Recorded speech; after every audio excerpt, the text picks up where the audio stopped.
Welcome to the Pot.Live podcast. I'm your host, Lenny G. This podcast is all about connecting the community with the thought leaders of business and entertainment in the cannabis industry. As this industry expands and becomes more and more mainstream, we want to educate and entertain our listeners and become your choice and voice for all things cannabis.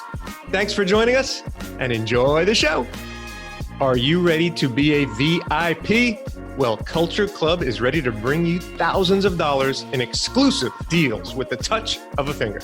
Simply visit cultureclubusa.com, sign up, and you will get immediate access to dozens of CBD products, services, vacation rentals, over 1,800 vacation rentals, sports gear for all the top pro leagues, all of them, and educational courses. And check this out, a free $100 gift as soon as you sign up. Culture Club is basically paying you to become a member. It's a no-brainer. Go to cultureclubusa.com and become a VIP today. Welcome to another episode of the Pot.Live podcast. I'm your host, Lenny G, and today our special guest is Mr. Dooma Wendschuh. He is the co-founder and CEO of Province Brands, a Toronto-based, highly disruptive startup in Canada's legal cannabis industry. Province's products promise a better class of psychoactive, the first true alternative to alcohol. We're going to dive into that and his personal journey. Dooma, welcome to the show. Hey, thanks for having me. I really appreciate it, and it's great to be on. Excellent, excellent. Before we dive into all the awesome business stuff you have going on with Province, let's back up and let everybody know who Dooma is. So I know that you have a master's degree, right? I believe from USC. You have a magna cum laude degree from Woodrow Wilson School. Tell us about those two experiences. Oh my God.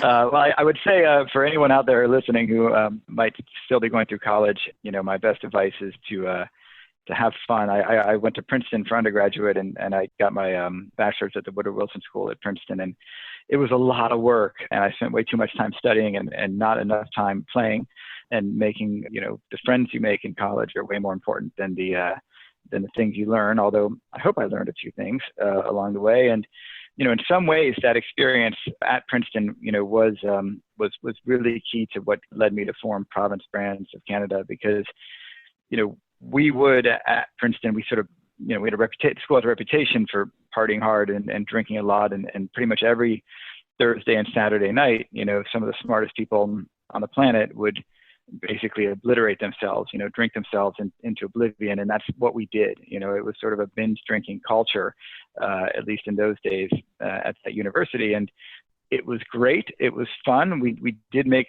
really great friends through that experience, but it, in some ways, you know, definitely harmed a lot of people and probably mine as well, our health and our longevity. You know, as I got older, I spent a lot of time reflecting on that time and realizing that, in fact, alcohol is something that is phenomenal. It's amazing. It can bring people together. It can break down boundaries. It's just fantastic sort of social lubricant. But at the end of the day, you know, it comes with so many harms. And the harms of something like alcohol, you know, they may not outweigh the good, but they're pretty close, you know. And so I spent a lot of time thinking after that, you know, could there be, you know, a less harmful alternative to alcohol, right? And that's what we do now at Province Brands. And, you know, and even, you know, after I did go to university I started graduate school at USC, so the Peter Stark producing program, and learned how to produce motion pictures and sort of found my way into the video game business. And every video game that we sold, you know, every success we had in that game business was somehow due to a psychoactive substance, which sounds kind of crazy, but it's true. I mean, we sold the games, typically those deals were closed over drinks with publishers. You know, alcohol helps you get to know people, helps you break down those boundaries. You know, the games were made thanks to a tremendous amount of caffeine. You know, we were working 18-hour days, sort of month after month after month. And, you know, you can't do that without Red Bull and coffee and these things that make you and your team sort of superheroes, right? And so I had a lot of awareness of how psychoactives were powering my success, but also how what they were hurting people that I knew, people I cared a lot about, that were very close to me, and how they were probably hurting me in some ways, you know, and all that sort of pushed me to eventually start Province Brands. Yeah, it's funny that you mentioned all the psychoactive type components to alcohol, cannabis, whatever it may be. How many business deals are done because somebody did have a drink or had a little hit of something and they just relax. It's not to get stoned or drunk, just to relax where you can maybe think a little clearly and be yourself and have a little more confidence to get a business deal done. I always harken back to the old story in baseball of the two GMs of the Yankees and the Red Sox went out for a drink, and on a napkin they signed a deal to trade Ted Williams for Joe DiMaggio, which were the two best players back then. It didn't come through because they signed it on a napkin, so it never went through. But it's funny how people's barriers can get down, but it can also lead to productivity. So you saw drinking when you were in college, and then you saw productivity in your video game and film production company, which I want to dive into a little bit too. Have you seen any difference between the effects of alcohol versus the effects of cannabis in breaking down those barriers for productivity-wise? Yeah, I mean, look, it actually goes back to what you said when you sort of set up your statement at the beginning. You sort of said, taking a little hit or a little drink of something, how that can kind of relax you, right? And to me, both alcohol and marijuana are fantastic at sort of getting someone to let go of some of their guard, kind of the pretense, like the masks we all wear when we go out into the world. You wear this sort of mask so that nobody sees who you are on the inside. And both substances, I think, are equally great for that. And you can say things about alcohol, but it is hard to say things about marijuana because marijuana is not one thing. Marijuana is a collection of up to 144, phytocannabinoids, or maybe more than 144 now. They may have discovered more, but more than 100 phytocannabinoids that, can be expressed in different amounts and in different ratios, in different strains, and they can lead to different psychoactive effects and different mental states and different types of feelings. So it's hard to generalize about marijuana because, whatever you say about cannabis, there's always a strain out there that's going to be the exception, right? Or that's going to make you have a different feeling or have a different medical effect, or even if it's not a strain, a combination of phytocannabinoids that could do something different. But in general, I think that alcohol tends to do something that maybe some strains do, but most marijuana doesn't do, which is that if two people consume alcohol in a social setting, they're able to connect in ways that they may not be otherwise. And sure, it's because they reduce their inhibitions, right? They reduce those boundaries. They have that relaxed state. They take off the mask that you wear when you go out into the world. I mean, alcohol does that, but it's also more, it's alcohol interacts with your serotonin systems, right? Which is something that other drugs like MDMA interacts with. And you feel empathy, like enhanced empathy when your serotonin system is altered in the way that alcohol can do it. It interacts with your dopamine system. So you feel sort of a sense of joy, It interacts with adenosine and histamine, which can give you sort of this alertness, this wakefulness, which might accelerate the way your brain is working for a period of time, help you think of really creative things. I mean, cannabis can do that too, but it does it in different ways. Bottom line is that the ethanol molecule does so many different things in your brain, and there may be some phytocannabinoids in the cannabis plant that are capable of doing some of those things, but in general, the vast majority of the strains of cannabis don't do as many things to your brain. So you don't typically get sort of a lot of that kind of same sort of social superpower with marijuana that you may get with alcohol, right? They're both relaxing, but in terms of becoming kind of a social Superman, it's not common to get that with most strains of marijuana. So how, obviously you've created Province Brands, and I want to hear all about that and the different items in your product line. What was the thinking to become an alternative to alcohol with cannabis? I just felt like the world needed a better class of psychoactive, I have this theory that imagine we didn't have any psychoactive substances, right? So there was no illegal drugs like cocaine or heroin. There was no prescription psychoactives like antidepressants, antipsychotics. There was no coffee. There was no nicotine. There was no alcohol. Like, what a boring world that would be, right? It would be a terrible world. But imagine that one day, like the aliens showed up or whatever, and they're like, hey, humans have all these things, and they just left the psychoactives and they disappeared, right? And what do we do with this stuff? And it would be up to kind of governments and scientists and people to like study and figure out what to do with psychoactive substances. And, I'm pretty sure that right away they'd realize, look, there's these people who have, psychosis or dementia or they've got depression or some kind of, and some of these psychoactives could really ease their suffering or treat them or even reverse their conditions. we should definitely make some of them available for prescription. So that would happen right away, and then eventually we would get to a point where like, hey, some of these psychoactives can just make life better. They can help you deal with a stressful day. They can help you relate to someone. They might enhance your connection with the woman you're on a date with, or man they're on a date with. These psychoactives have a lot of application just for recreational use, and they would probably make some of them legal for that purpose. And I'm pretty sure that, if that happened, the alcohol would not be in the group that is legalized for recreational purposes. It does a lot of great things, but it does so many things that are bad. It's carcinogenic and can cause 8 types of cancer. It's toxic, right? You can die from an alcohol overdose. It damages your liver. Heart disease comes from drinking alcohol, or can come from drinking alcohol. Obesity, depression and dementia. It's not good for you. And I'm not saying marijuana is either. But I think the delta between the good that marijuana causes and the harm that marijuana causes is greater than it is for alcohol. And I think there are probably other drugs like that as well. I think coffee probably falls into that category. There's definitely bad things about consuming caffeine, but on the whole, I think it does more good than harm, and it should absolutely, tea as well, it should absolutely be legal, and so, that's sort of just, that's the thought. And maybe it's like a thought experiment that I did one day, and I never let go of it. And it just rattled around in my brain. And, after seeing so many of the most pivotal and important moments of my life sort of involve psychoactive substances, and at the same time seeing people whom I care about have a lot of negative consequences through their use of psychoactives, I just felt like, we need to figure this out. And because it's taboo, because nobody wanted to talk about it, and it's one of these things that is, it's very hard to even do research on or to come up with a product. Most psychoactives are illegal. You can't, if I decided to make an alternative to alcohol using, LSD or something, I couldn't sell it because it's against the law. But then what happened was, in 2012, 2013, we started to see different states and some countries talk about legalizing recreational cannabis. And that was the moment. I was like, this is a way to make a better class of psychoactive, and in my mind, making marijuana legal is a huge win for everybody. It's a great, great thing, but just legalizing marijuana was just never going to be enough. You would have to apply technology to that marijuana to create the type of products that could compete sort of one-to-one with alcohol, that wouldn't have that mainstream appeal.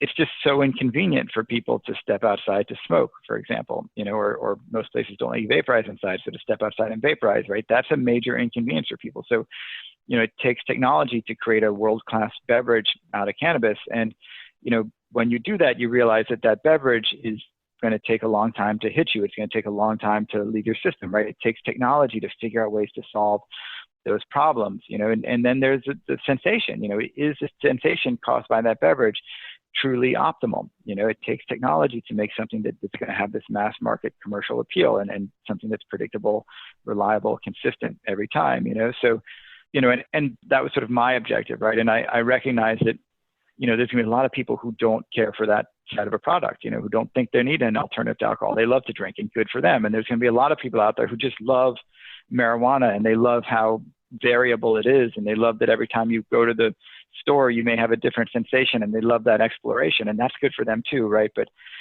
I really was focused on, can we make something that could eventually be sort of a one-for-one replacement of alcohol and reduce some of those harms that people are suffering. That's been sort of my mission since getting into this industry.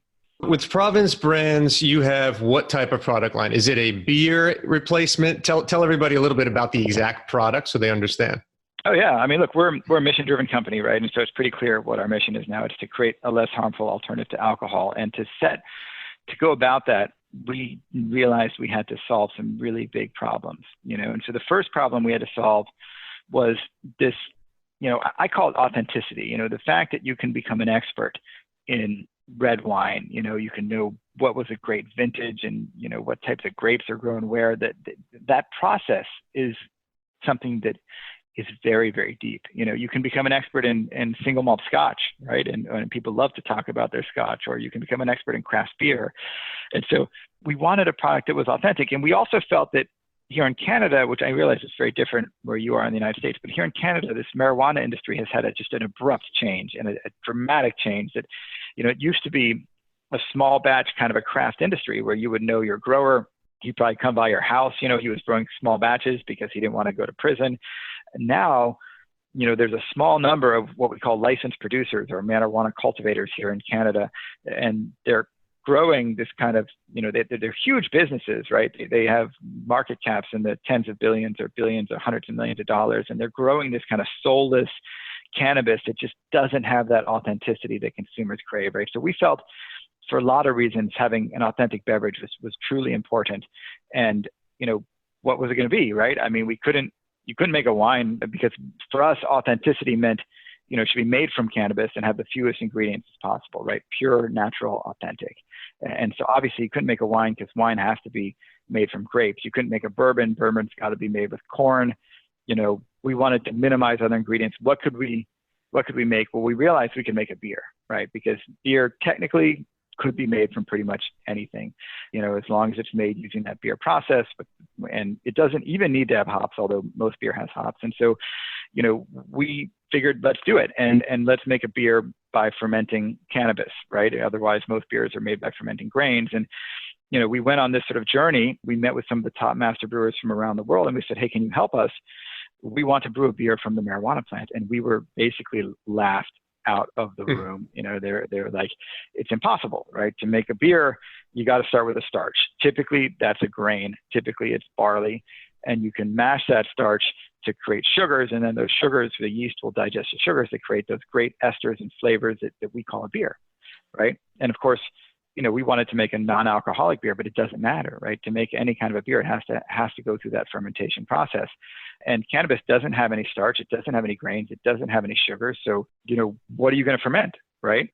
I'm not the kind of guy who likes people telling me no. It's just my personality, right? So the fact that everyone said it couldn't be done made me want to do it all the much more. And we put together a team of some of the world's top research scientists. And I'm proud to say that today we are, we've done it. We are patent pending on the world's first beers that are brewed from cannabis. And, we do make two types of beverages. One of them is made from, a type of cannabis that people don't think about a lot. It's, hemp, right? Hemp is basically the same as marijuana. It's just grown for a different purpose, and it has less THC.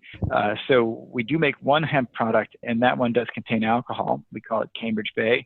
We're getting ready to launch it actually pretty soon. It just tastes phenomenal. And this is the training wheels version, right? This is for people who are afraid to become intoxicated using marijuana. And as our goal is to create an alcohol alternative. It's the only alcohol product we'll ever make, but it's kind of the crack in the door, or the baby steps version for people who are just afraid. They try it, they get the flavor, they get the smell, and then maybe next time when they're at a party and there are marijuana beverages, there, they'll be less afraid to try that, And so that is the world's first beer brewed actually from cannabis. It's brewed from hemp. It's a 7% ABV. We call it a Canadian hemp lager because it's a new style of beer, right? And the ingredients are very simple: cannabis, hops, water, and yeast. That's it. Cannabis, in that case, is hemp. But mostly our businesses, it comes from making a different type of psychoactive, like we talked about before, actually making beers from the marijuana plant. And the parts of the marijuana plant we use are really underutilized parts of the plant. We take the stalks, the stems, and the roots, and we're able to mash those in place of barley to make phenomenal beers that are non-alcoholic and which intoxicate using marijuana or its phytocannabinoids. And we are prepared, as soon as it becomes legal in Canada, to sell these sort of products, which is in just a few months. We are prepared and preparing to launch a whole suite of just phenomenal, basically non-alcoholic beers that are brewed from marijuana and that intoxicate using marijuana or its phytocannabinoids. And we are working towards making those have as many of the attributes of alcohol as possible. And I point out that, this is really different from what other people are doing in this cannabis beer nexus, right? There are many other companies launching marijuana beers. In fact, in Canada, we've got, AB InBev, Constellation Brands, Molson Coors, Moosehead. They've all been sort of talking about making beverages. They're making infused beverages, right? They may make a soda pop, or in many cases, they're going to make a non-alcoholic beer. They're going to remove the alcohol. They're going to infuse the marijuana oil. That beer is made from barley. There's typically some chemicals that need to go in to get the marijuana oil to go back into solution. It's going to be much higher calorie than the product that we're producing. It has a very different flavor than our beer, which has a fantastic flavor because it's brewed from cannabis. And it just doesn't have the process. It doesn't have the authenticity. And I should mention ours is also gluten-free. And so there's a lot of reasons to become an expert in our process and our product, because it is truly unique. Yeah, that's so interesting, dude. And congrats on the patent pending and the run-up success here to as you get this out to the world. I guess just speaking for the listeners, and it's probably impossible to do on a podcast, but can you describe the difference in taste as a traditional beer to the province beer?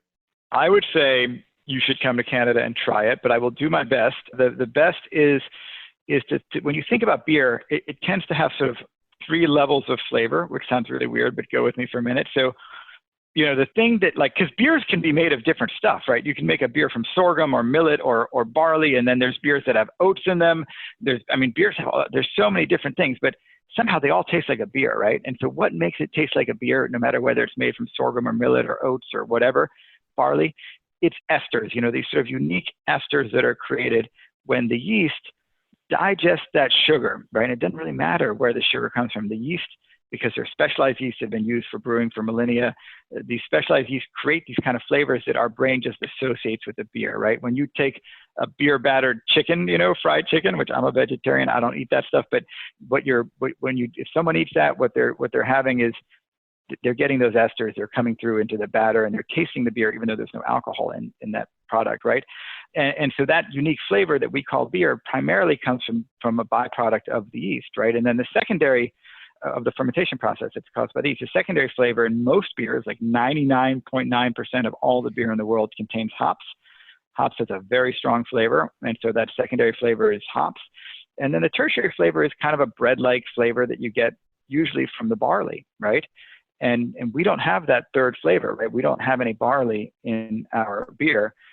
There's no grains at all, but we have a equally complex sort of other flavor that actually comes from the cannabis. So it has a unique cannabis flavor, but it is subtle, right? So when you drink it, and it's funny, we had the master brewer of one of the sort of largest beer companies in the world to come by our facility and tried our beer, and we were all sort of waiting on our tiptoes, sort of what's he going to say, and first thing he says is, "Wow, I can't believe how much this tastes like a beer," right? Because before that he had been through the facility, he had seen us grinding up stalks and stems of cannabis and smelled it, and it doesn't smell anything like a beer brewery, let me tell you. Mm-hmm. And the steam and everything, he's tasted it in different steps in the process, but when it's all done, it really does taste like a beer, but it has a very subtle sort of different kind of undertone that is unique. And that undertone can be different because we can make different styles of beer in the same way that barley brewers could make a stout or a pilsner or an IPA, right? We can do the same thing, and so there's a lot of depth, there's a lot of room to play and explore and to take creativity. And on that side, just talk about that exploration on a quick tangent. What we did at the end of the day to start this company, we created a technology, right? And we're using this technology to make a less harmful alternative to alcohol. But other people can, and we've already signed one deal with a company who is doing this, and hopefully we'll sign more. They can license this technology from us, and they could use it to make beers that have all kinds of different flavors that never existed before. And I'm talking like alcohol beers, right? So, we'll never do this because it's not our mission, but another company could license the technology and, for example, make a beer out of lemongrass, with alcohol in it or without if they wanted to take it out. It wouldn't get you high, but it would taste amazing, No one's ever made a beer from lemongrass. Or we're Canadian, so we think about making a beer from the maple tree, right? That would probably have a great flavor, very Canadian. So not just does our beer have a unique sort of, it's really recognizable as a beer, but it has a unique flavor. This opens up a way for brewers around the world to make other types of beer that also have unique flavors. Excellent. So what's the desired effect of one bottle of your beer? Is it the same desired effect that somebody would have a regular beer? Is there a correlation there, or is the strength different? Yeah, I mean, I guess you're just talking about like quantum of intoxication, right? Which is a weird thing to talk about because it's sounds like very taboo. But really, we want the consumers of our beers to be just as intoxicated as they would be by consuming sort of a typical beer. Now, beer can have all different types of ABV, right? I mean, you go over from non-alcoholic beer, and up here in Quebec, we have 20% ABV beer, which are really strong. So we're not talking about the 20% and we're not talking about the NA. We're sort of somewhere in the middle. So imagine if you're an alcohol drinker, like how intoxicated you get by drinking 2 or 3, 5 or 6% beers. If you drank 2 or 3 of our beers, you would have the same level of intoxication. It would hit you just as quickly. But of course, qualitatively, it would be a different type of intoxication, right? You would not be drunk or intoxicated using alcohol. You'd be intoxicated using marijuana. Where can our listeners find out more about Providence Brands or get in touch with your team if they had any questions? No, it'd be great. Well, look, we have a website and you can always write into our website. That's the easiest. It's providencebrands.com. We also are on every social media ever. We are on Instagram. You search Providence Brands, or I think it's like @Providence Brands, Twitter, Facebook. We're even on Flickr, and we have a lot of really cool pictures and videos of our process on Flickr. So, if you're interested, look us up and send us a direct message, and we're happy to talk to anyone about the product. Great. And a lot of our listeners are entrepreneurs. So I just want to back up to a couple of things you said. You talked about handling objections. You got rejected. People laughed at you when you first had the idea. You talked about that vision and thought process that you had, and you just had that entrepreneurial mindset. So having, decorated degrees basically from Princeton and USC, which, most college people are forced into the corporate world. How did you flip your mindset to jump into entrepreneur life, and to give a little advice or value for our listeners that are in that process right now? Oh man, I got so lucky. You have no idea. I was, at Princeton, sort of everyone goes into investment banking. That's like what people do. In my junior year, after my junior year, that summer, I took an internship at Deutsche Bank, and, I thought it was great, and they offered me a job. So halfway through the senior year, I had a job offer, and the woman who ran the desk said, "Hey, called me up. It's like, you want to come to New York?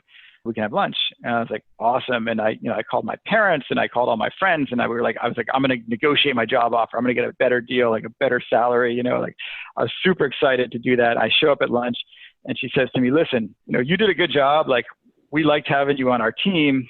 We made you a job offer, and if you accept it, we will be very happy to have you." But she said, I think that you're a creative person, and like a place like this, it just kills creativity. And, wow. And she said, so look, she told me that, and it's like, she was like the vision, like it was crazy, like an oracle almost. Like, I don't know how she saw that in me, but I'm so glad she did. So I did not take the job. I ended up going into entrepreneurship, starting an entertainment company in Hollywood, which, we didn't have a lot of success. I mean, look, you talk about rejection. We did get one movie made. It wasn't very good. And we got rejected, like right, left, 6 ways to Sunday, but we didn't give up. And we turned that business around and turned it into a video game business. And we had a tremendous amount of success in the video game industry, right? And so entrepreneurship is really just that, it's a war of attrition. And it's can you go long enough to get to where you want to go, right? Do you have the fuel reserves to get there? It's like running an ultra marathon. Most people can't do it, and you're going to get rejected. Everything's going to go wrong. Everything's going to blow up in your face. I mean, in the entertainment business, when we just started, we sold a movie to Disney, and we sold it for a lot of money. Like more money than I could ever imagine. But they didn't pay us for 13 months.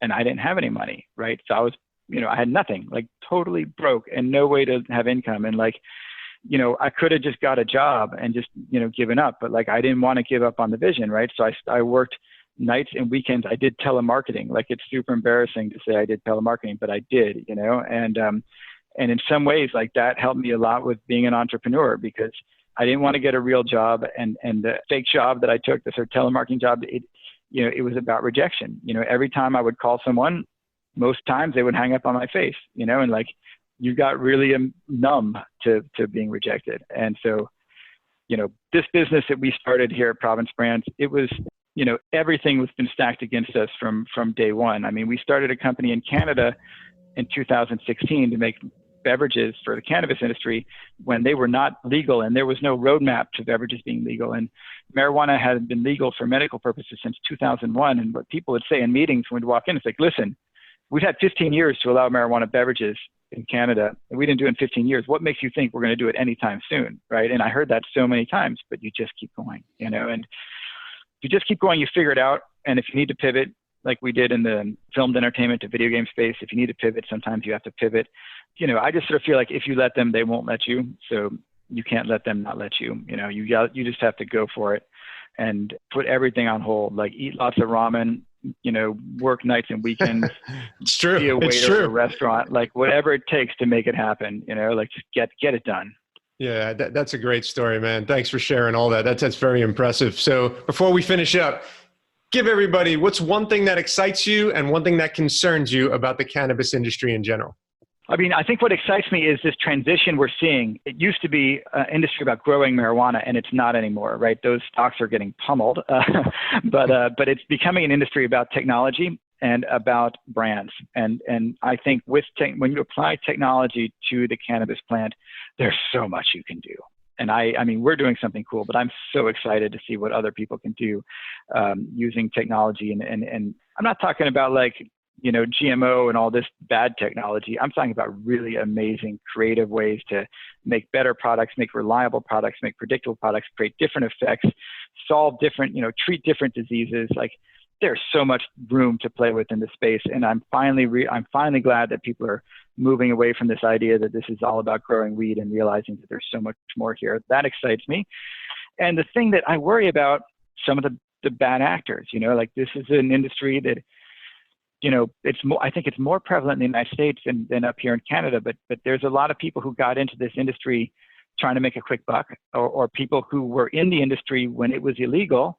And, I mean, nothing against those people, but, they were okay to break the law, right? They were basically criminals. And so when you have a lot of folks in an industry who, have questionable morals, there's always the risk that someone's going to do something really, really stupid and ruin it for everyone, and so I'm just hoping that doesn't happen, or that we can get to a critical mass, because it's really easy to change these laws. I mean, it sounds like it'll never happen, but it's easy to walk back progress. We are in a world where a lot of, anything can be undone, right? We have a president who's undoing like every environmental regulation that the previous president put into effect. And whether you agree with him or you agree with the previous president, it's just showing you that anything can be undone and nothing is permanent, right? So that's the world we live in. So I just hope that we can keep this thing going. Dooma Wendschuh, CEO and co-founder of Province Brands, thank you for sharing your knowledge and experiences with us and your journey. Thanks for being a guest on the show. Got it. Thank you. All right. And we will see everyone next time on the Pot.Live podcast. If you are into the recreational side of the cannabis industry, yes, stoners, I'm talking to you, then thepot.com is the online and mobile destination for you. That's right, THEPOT.com, thepot.com. Where else can you find the exclusive Pot Mate of the Month? Take a pot quiz and win prizes. Scroll through hilarious memes and jokes and check out the latest podcasts, news, and trends, all while having your own profile and voice in the pot.com forum. Visit thepot.com today and get lit.